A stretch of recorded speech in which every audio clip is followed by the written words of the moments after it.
है कि सोमवार की अगर प्रदोष पड़ती है, बहुत ध्यान से सुनना महाराज, सोमवार की प्रदोष पड़ती है तो शंकर भगवान कैलाश पर निवास करते हैं।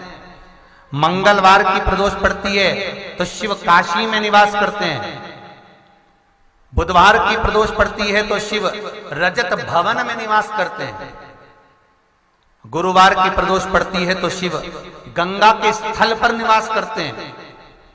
शुक्रवार की अगर प्रदोष पड़ती है तो शिव नीलकंठ पर विराजमान होते हैं।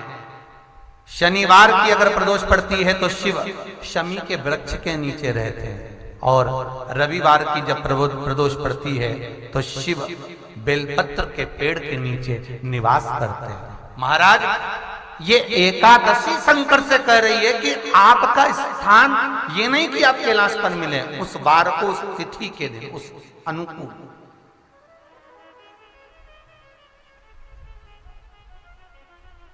हमारे यहां कहते हैं सोमवार की जो प्रदोष पड़ती है वो इच्छा पूर्ति करती है। मंगलवार की प्रदोष रोग से मुक्ति देती है। बुधवार की प्रदोष कामना की पूर्ति करती है। गुरुवार की प्रदोष शत्रुओं का नाश करती है। शुक्रवार की प्रदोष सुख और शांति देती है।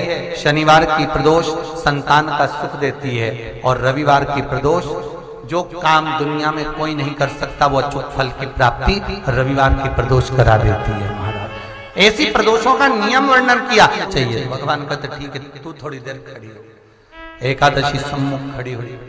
पार्वती जी ने जिस अंगुष्ठ का जल पीने के लिए लिया था हाथ में, बस पीने ही वाली थी, शंकर भगवान ने वही हाथ में जल लेकर एकादशी के हाथ में उसको देकर कहा, ले ये मेरे द्वारा निर्मित एक व्रत है जिसे त्रयोदशी के दिन तूने मांगा है, मैं तुझे देता हूं।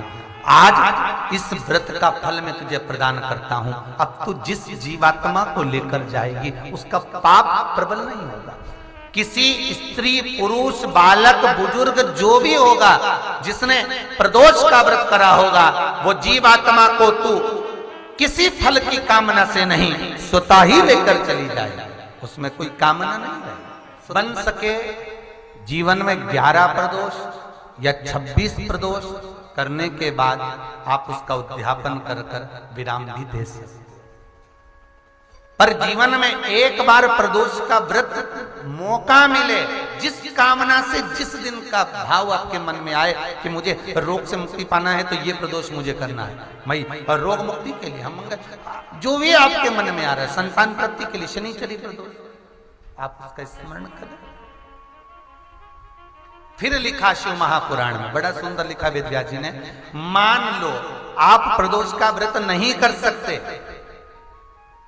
आप अगर व्रत नहीं कर सकते तो प्रदोष के दिन, प्रदोष काल में शाम का समय सूर्यास्त का कुछ पल, कुछ घड़ी के पहले से लेकर बाद तक का प्रदोष काल के अंतर्गत आप शंकर जी के मंदिर में जाकर 1 लोटा पानी, 5 बेलपत्र भी अगर समर्पित करते हैं तो संपूर्ण प्रदोष का फल आपके भाग्य में प्रबल हो जाए।